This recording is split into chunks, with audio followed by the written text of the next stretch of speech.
सन Tzu एक Chinese general था जिसके बारे में कहा जाता है कि वो तारीख का सबसे बड़ा जनरल है। तो उसने एक बड़ी बात कही थी रिगार्डिंग वॉरफेयर। उसने कहा था कि the supreme art of war is to subdue the enemy without fighting. आपने लड़े बगैर अपने दुश्मन को घुटनों पर कैसे लाना है, ये सुप्रीम आर्ट ऑफ वॉर है।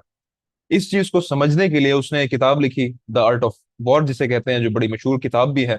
और उसके अंदर उसने मुतादिद तरीके बताए हैं जिसके जरिए आप अपने एनिमी के साथ एडवांटेज एनिमी के ऊपर हासिल कर सकते हो। अब इस लाइन के पीछे जो मंतक है वो ये है कि आपने वायलेंट हुए बगैर, अपना नुकसान किए बगैर किस तरह से फतह हासिल करनी है।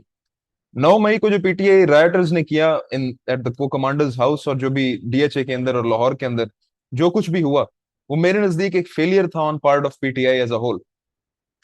दो वजूहात की बुनियाद पर मैं ये बात कर रहा हूँ। पहली वजह उसकी ये है कि एक तो अवाम उस तरह से पार्टिसिपेट नहीं की जिस तरह से पीटीआई के लोगों को करना चाहिए था। और दूसरी वजह ये थी कि तहरीक वायलेंस इख्तियार कर गई। जब भी कोई तहरीक वायलेंस इख्तियार करती है तो उसके फेल होने के चांसेस 10 गुना बढ़ जाते हैं। और यही फिलॉसफी नॉन वायलेंस की गांधी जी की भी रही है। उसके बाद ब्लैक्स ने भी साउथ अफ्रीका के अंदर प्रैक्टिस की थी during apartheid under Nelson Mandela.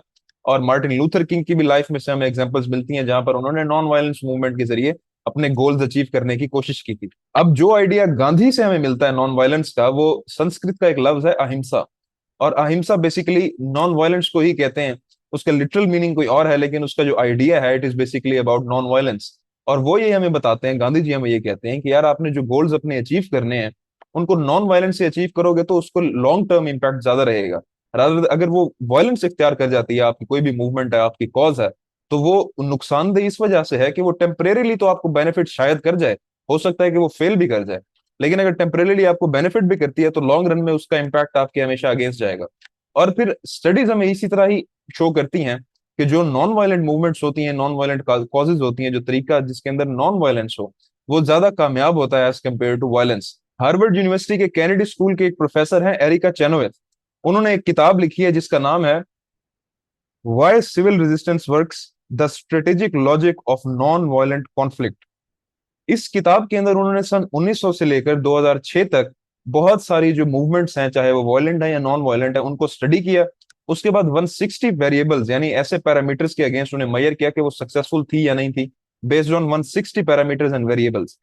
तो उन्होंने जो नतायज अखज किए वो बहुत ज्यादा इंपॉर्टेंट है हमें मौजूदा जो हमारा पॉलिटिकल लैंडस्केप है उसको समझने के लिए। अब तारीखी डेटा के ऊपर बेस करते हुए उन्होंने नतायज जो अखज किए हैं, उसके अंदर से पहला नतीजा यही निकला है कि जो नॉन वायलेंट तहरीकें होती हैं वो वायलेंट तहरीकों से कई गुना ज्यादा असर रखती हैं और ज्यादा सक्सेसफुल होती हैं। लेकिन सबसे जो इंपॉर्टेंट बात है वो ये है कि अगर पॉलिटिक, और ये पॉलिटिकल लैंडस्केप में बात हो रही है, अगर आपने पॉलिटिकल गोल्स अपने अचीव करने हैं जैसे कि पीटीए वाले इस टाइम करना चाह रहे हैं, अब जो इससे भी ज्यादा अहम पॉइंट है वो ये है कि नॉन वायलेंट तहरीकों के अंदर 10% ज्यादा चांस होता है कि अगले 5 सालों के अंदर अंदर जमहूरियत आ सकती है। यानी अगर आप वायलेंट तहरीक चलाते हैं तो उसके अंदर ये चांस कम होता है कि आने वाले वक्तों के अंदर जमहूरियत नाफिज हो सकती है। लेकिन नॉन वायलेंट तहरीक की पावर ये है कि उसके अंदर 10% मोर चांस इस बात का होता है कि अगले 5 सालों के अंदर अंदर डेमोक्रेटिक प्रिंसिपल्स का नफाज किया जा सकता है। और तारीखी एतबार से भी ये नतीजा दुरुस्त है, क्योंकि जब हम अपार्थाइड को स्टडी करते हैं तो हम देखते हैं कि किस तरह से सियाह फाम लोगों ने साउथ अफ्रीका के अंदर घरों पे रहते हुए नॉन वायलेंट तहरीकें स्टार्ट की थी। वो जॉब्स पर भी जाते थे, वो काम भी करते थे, लेकिन वो प्रोडक्ट्स नहीं खरीदते थे जो सफेद फार्म लोग बेच रहे थे। यानी the white people were selling those products जो ब्लैक्स ने लेना छोड़ दिए थे। तो उसके बाद ऐसा क्राइसिस उनके ऊपर आया था, जो रूलिंग एलीट थी यानी जो सफेद फार्म लोग थे, कि उन्होंने फिर निगोशिएशंस की थी। और जब इलेक्शंस हुए थे तो उसके अंदर एएनसी पार्टी, जो नेल्सन मंडेला की पार्टी थी, वो एक बड़े मार्जिन से विक्टोरियस बनकर सामने आई थी। तो इन द लॉन्ग रन कितना खूबसूरत इंपैक्ट पड़ा था। बेशक उसके अंदर सफरिंग इन्वॉल्व थी उससे पहले, और वायलेंस भी इख्तियार कर चुकी थी तरीके, लेकिन उसका लॉन्ग टर्म इम्पैक्ट ये निकला कि आपने जो स्याह फार्म लोग थे वो कामयाब हुए।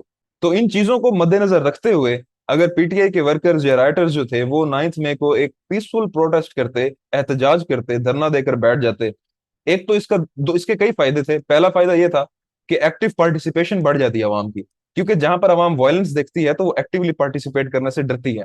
इसी वजह से जहां पर भी वेपन्स का इस्तेमाल है, चाहे वो कश्मीर है, चाहे वो फलस्तीन है, या फिर बलूचिस्तान है, जहां पर भी आप वेपन्स उठा लेते हैं against a much much more powerful opponent, तो आपके पास सपोर्ट हमेशा कम रहती है और आपके जीतने के चांसेस सबसे कम होते हैं। दूसरी बात यह है कि जैसे अब इमरान रियाज खान साहब की जो डिसअपेयरेंस है, अब उनकी जितनी बड़ी फॉलोइंग थी, अगर वो आज हमें मौजूद होते हैं, उन्होंने केयरफुली स्ट्रेटेजिकली बात करना स्टार्ट की होती है अपने यूट्यूब चैनल के ऊपर, और वो डिसअपेयर ना होते तो अपनी इतनी बड़ी फॉलोइंग जो थी उनकी, वो इससे बेनिफिट कर सकती, उनकी आवाज से बेनिफिट कर सकती, वो बताते, वो गाइड करते जो उनके फॉलोअर्स हैं।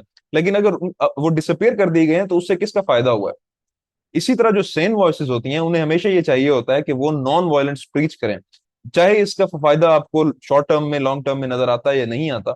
तो ये चीजें समझना लाजमी है कि आपने अपने अपोनेंट के साथ किस तरह से टैक्टफुली, स्ट्रेटेजिकली चलना होता है, rather than provoking them. Thank you so much.